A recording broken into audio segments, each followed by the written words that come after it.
अस्सलाम वालेकुम मित्रों, म्यूज़ ई लर्निंग क्लास में आपનું હાર્દિક સ્વાગત છે।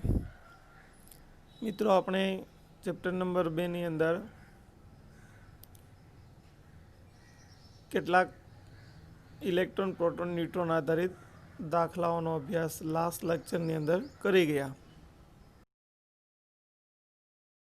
ચુંબકીય તરંગ વિશે અભ્યાસ કરવાના છીએ।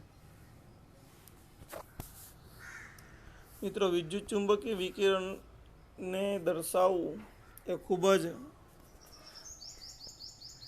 અઘરું હોય છે। સરળતાથી આપણે એને દર્શાવી શકતા નથી, પરંતુ એ તરંગ સ્વરૂપની એની ગતિ આપણે સમજવા માટે વિદ્યુત અને ચુંબકીય બંને ક્ષેત્રની દિશામાં એને આપેલું છે।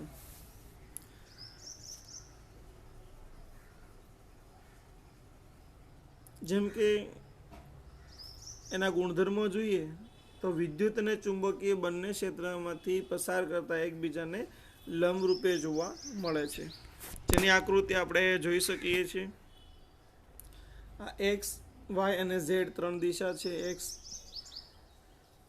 વાય અને ઝેડ આ 3D ની અંદર હોય છે, અને એની અંદર આપણે વિદ્યુત ક્ષેત્ર અને ચુંબકીય ક્ષેત્ર જો રાખીએ તો આ દોલનો જે છે એની ગતિ અલગ અલગ તરંગ સ્વરૂપે જોવા મળે છે, જે વિદ્યુત અને ચુંબકીય ક્ષેત્રની હાજરીમાં આપણે જોઈ શકીએ છીએ। તેની આવૃત્તિ લેમ્બડા અને તરંગ લંબાઈ લેમ્બડા અને આવૃત્તિ v થી કંપ વિસ્તાર દર્શાવવામાં આવે છે। હવે મિત્રો, એની લાક્ષણિકતા લઈએ તો વિદ્યુત ચુંબકીય વિકિરણને પ્રસરવા માટે કોઈ માધ્યમની જરૂર હોતી નથી। એ શૂન્ય અવકાશમાં પણ ગતિ કરી શકે છે। ઘણા બધા પ્રકારના તરંગો હોય છે, કોઈ પણ એક બે પ્રકારના તરંગ હોય એ જરૂરી નથી। ઘણા બધા પ્રકારના તરંગો જોવા મળે છે, જેની તરંગ લંબાઈ લેમ્બડા, આવૃત્તિ v થી વિદ્યુત ચુંબકીય વર્ણપટ તરીકે ઓળખવામાં આવે છે, જેમાં રેડિયો આવૃત્તિ, તરંગની રેડિયો આવૃત્તિ હોય છે, જે રેડિયો આવૃત્તિને આપણે 10⁶ હર્ટ્ઝથી દર્શાવીએ છીએ। સૂક્ષ્મ તરંગ ક્ષેત્ર છે એ 10⁻10 હર્ટ્ઝથી દર્શાવીએ છીએ, હર્ટ્ઝમાં હોય છે। આ રેડિયો પ્રસરણની અંદર 10⁶ હર્ટ્ઝ આવૃત્તિવાળા તરંગનો ઉપયોગ થાય છે, જ્યારે રડારની અંદર 10⁻10 હર્ટ્ઝવાળા તરંગનો ઉપયોગ થાય છે। ગરમ વસ્તુ માટે 10⁻13 એવા હર્ટ્ઝનો તરંગનો ઉપયોગ થશે, અને સૂર્યના કિરણો, જેને અલ્ટ્રાવાયોલેટ કે પારજાંબલી કિરણો કહીએ છીએ, તેની આવૃત્તિ મિત્રો 10⁻16 હોય છે, 10⁻16 આવૃત્તિ હોય છે। અને સૂર્યના વિકિરણ જે દ્રશ્ય પ્રકાર છે એ દ્રશ્યમાન પ્રકાશની અંદર 10⁻15 હર્ટ્ઝ આવૃત્તિવાળા વિકિરણો જોવા મળે છે। આ માપેલી દરેક વિકિરણની જે આપણે જોઈ, વિદ્યુત ચુંબકીય વિકિરણનો આખો વર્ણપટ જોવા મળે। આગળ જે આપણે જુદા જુદા દ્રશ્ય અને એવા વર્ણપટ એના તરંગો જોઈ ગયા, એ તરંગોને ભેગા કરતા એક વર્ણપટ બને, એક વિસ્તાર, એક પટ, એક રેખા બને છે, જેને વિદ્યુત ચુંબકીય વિકિરણનો વર્ણપટ તરીકે ઓળખવામાં આવે છે, જેમાં જુદા જુદા પ્રકારના તરંગની અલગ અલગ આવૃત્તિ આપેલી હોય છે। ઉપર આવૃત્તિ એ હર્ટ્ઝથી છે, અને નીચે નેનોમીટરમાં તરંગ લંબાઈ આપવામાં આવેલી છે। 10⁻0 થી શરૂ કરી અને 10⁻24 સુધી આવૃત્તિ હર્ટ્ઝમાં દર્શાવવામાં આવે છે, જેમાં દીર્ઘ રેડિયો તરંગની આપણે તરંગ લંબાઈ જોઈએ તો 10⁻10 થી 10⁻4 થી 10⁻8 એટલા મીટરમાં હોય, જ્યારે એની હર્ટ્ઝમાં આવૃત્તિ લેવામાં આવે મિત્રો તો 10⁻+4 સુધી હોય છે। એફએમની રેડિયોની અંદર આવતા રેડિયો તરંગો છે એ 10⁻² અથવા તો 10⁻6 to 8 હર્ટ્ઝ સુધીના હોય છે. સૂક્ષ્મ તરંગ મિત્રો 10⁻² થી 10⁻+10 સુધીના હોય છે. પારરક્ત કિરણો 10⁻12 થી 14 સુધીના હર્ટ્ઝમાં હોય છે. અને 10⁻⁴ થી 10⁻�6 એટલી તરંગ લંબાઈ નેનોમીટરમાં તેની જોવા મળે છે. ત્યારબાદ મિત્રો પારજાંબલી વિકિરણ છે. પારજાંબલી વિકિરણનો દ્રશ્ય વર્ણપટ આપણને અહીંયા એક અલગથી દર્શાવેલો છે, જે જાનીવાલી પીનારા સ્વરૂપે આપણે દર્શાવીએ છીએ. જેની તરંગ લંબાઈ મીટરમાં જોઈએ તો 400 થી 750 નેનોમીટર એ દ્રશ્ય વર્ણપટનો તરંગ લંબાઈ છે. એટલી રેન્જમાં એની વર્ણપટ જોવા મળે. ત્યારબાદ એક્સ કિરણો છે અને ગેમા કિરણો છે, જેની જુદી જુદી તરંગ લંબાઈ આપવામાં આવેલી છે. આને માત્ર આપણે જસ્ટ યાદ રાખવાનું નથી, જોવાનું છે. દરેક કિંમત યાદ રાખવાની જરૂર નથી. અમુક મેઇન રેડિયો તરંગો છે આપણે યાદ રાખીશું, જેમ કે યુવી છે, આઈઆર છે, એક્સ કિરણો છે, એની આપણે તરંગ લંબાઈ યાદ રાખવાની. હવે વિદ્યુતચુંબકીય વિકિરણની લાક્ષણિકતા શેમાં દર્શાવવામાં આવે છે તેના માટે આપણે જોઈએ. મિત્રો આપણે તેની હર્ટ્ઝમાં આવૃત્તિમાં, તરંગ લંબાઈ લેમ્બડામાં અને તરંગ સંખ્યા v12માં દર્શાવવામાં આવે છે. તો હવે જોઈએ દરેક વિશે પર્સનલ અભ્યાસ. તરંગ આવૃત્તિ હર્ટ્ઝ. તરંગ આવૃત્તિ કોને કહેવાય? એક સેકન્ડમાં એક બિંદુએથી પસાર થતા તરંગની સંખ્યાને તરંગની આવૃત્તિ કહેવામાં આવે છે, જેનો એસઆઈ એકમ હર્ટ્ઝ છે અથવા સેકન્ડ ઇન્વર્સથી દર્શાવવામાં આવે છે. બીજું છે મિત્રો તરંગ લંબાઈ લેમ્બડા. બે ક્રમિક બિંદુ વચ્ચેનું અંતર તરંગ લંબાઈ જેટલું દર્શાવવામાં આવે છે, જેની સંજ્ઞા લેમ્બડા છે. એસઆઈ એકમ મીટર થશે અને નાના એકમમાં એંગ્સ્ટ્રોમ, નેનોમીટર કે સેન્ટીમીટરથી દર્શાવવામાં આવે છે. ત્રીજી વાત છે મિત્રો એ તરંગ સંખ્યા વીની, એટલે કે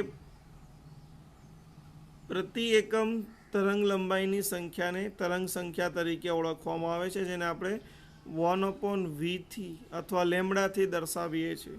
સંજ્ઞા v12 છે, તેનો એકમ તરંગ લંબાઈના વ્યુત્ક્રમાંક છે, એટલે કે 1/v12 બરાબર આપણે લખીએ છીએ મિત્રો 1/લેમ્બડા.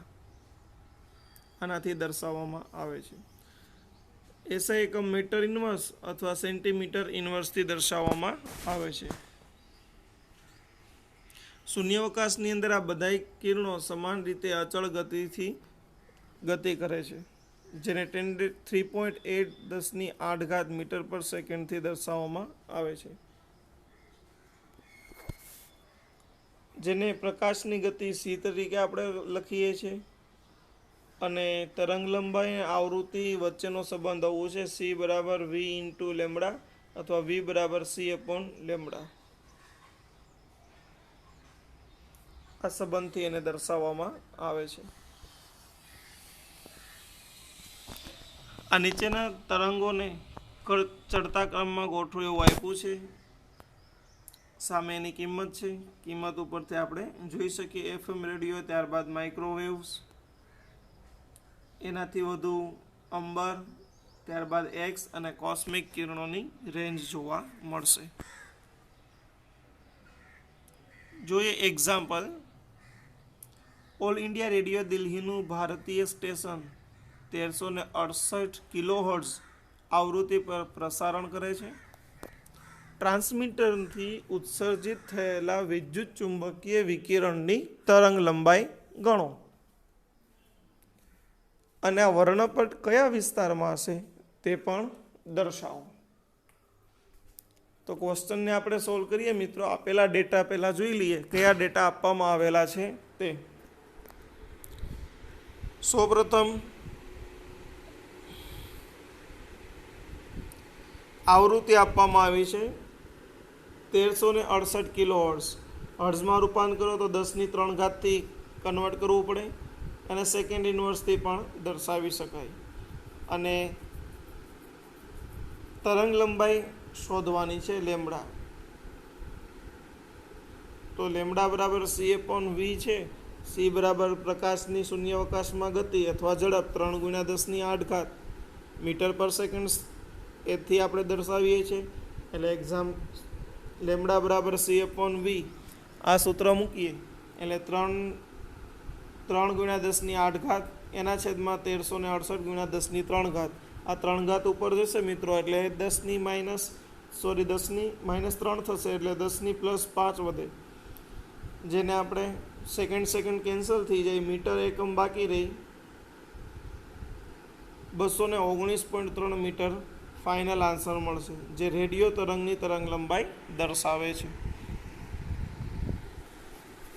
દ્રશ્ય વર્ણપાટનો તરંગ લંબાઈ વિસ્તાર જાંબલી એટલે કે 400 નેનોમીટરથી લાલ 750 નેનોમીટર સુધી વિસ્તરેલો છે. આ તરંગ લંબાઈને આવૃત્તિમાં દર્શાવો. 1 નેનોમીટર બરાબર 10⁻⁹ મીટર છે. તો પહેલાં નેનોમીટરને મીટરમાં લખીએ એટલે 10⁻⁹થી ગુણી નાખવાનું એટલે 400 × 10⁻⁹ મીટર એ લેમ્બડા થશે.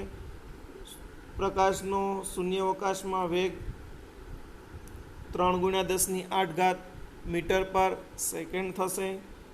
તો v બરાબર આવૃત્તિ આપણે લઈએ c/લેમ્બડા 3/400 અને જે છે 10⁹ ઉપર જાય એટલે 9 × 8 = 17, 3/400 કરો એટલે 3 પછી કાપો 0.0750 હોય તો 7.50 કરો તો 10⁻14 હર્ટ્ઝ આપણને પ્રાપ્ત થશે. હવે લાલ પ્રકાશ માટે જોઈએ, આ જાંબલી માટે જોયું 750 × 10⁻⁹ મીટર. c બરાબર પણ આપેલું છે તો બંનેનો ગુણોત્તર લ્યો તો 3/750 તો 4 × 10⁻14 હર્ટ્ઝ અથવા સેકન્ડ ઇન્વર્સ, જે દ્રશ્યમાન વર્ણપટનો જાંબલી અને લાલ વિસ્તારની રેન્જ દર્શાવે છે. પીળું વિકિરણ જેની તરંગ લંબાઈ 5800 એંગસ્ટ્રોમ છે તો તેની તરંગ સંખ્યા અને આવૃત્તિ ગણો. તરંગ સંખ્યા અને આવૃત્તિની ગણતરી કરવાની છે. તો મિત્રો આપણી પાસે એંગસ્ટ્રોમને મીટરમાં લઈએ તો 1 એંગસ્ટ્રોમ બરાબર 10⁻⁻ મીટર થાય તો 10⁻⁻ મીટરથી એને ગુણવું પડે.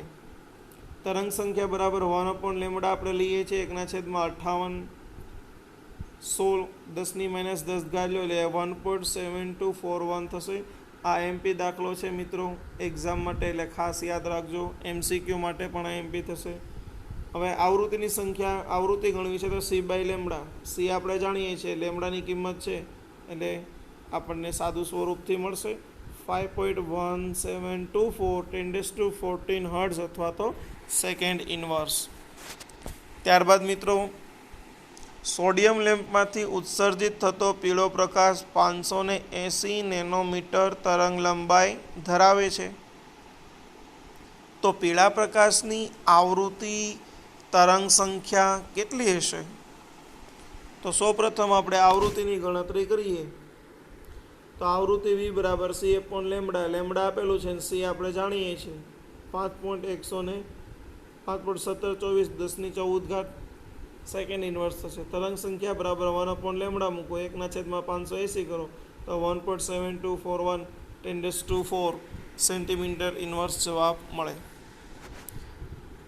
તરંગ જેનો આવર્ત સમય 2 × 10⁻10 સેકન્ડ છે.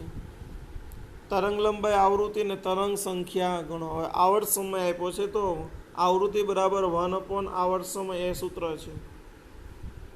તો 1/2 કરો 10⁻10 એટલે 0.5 આવે, જેને 5 લખો તો 10⁻10 છે એ +9 રૂપાંતર થાય. તરંગ લંબાઈ c/v. v શોધી લીધી, c આપણે જાણીએ છીએ તો 3/5 તો 6 × 10⁻2 9 ઉપર જાય એટલે -9 અને 8 એટલે -1 થાય એટલે -2 થશે. 1/લેમ્બડા કરો 1/6 એટલે 16.67 મીટર ઇન્વર્સ તરંગ સંખ્યા થશે. તો મિત્રો બસ આજના લેક્ચરમાં આટલું. આગળ ફરીથી મળીશું આપણે નવા કન્સેપ્ટ સાથે. જો કાંઈ ક્વેશ્ચન હોય, ડાઉટ હોય, ક્વેરી હોય તો તમે પૂછી શકો છો.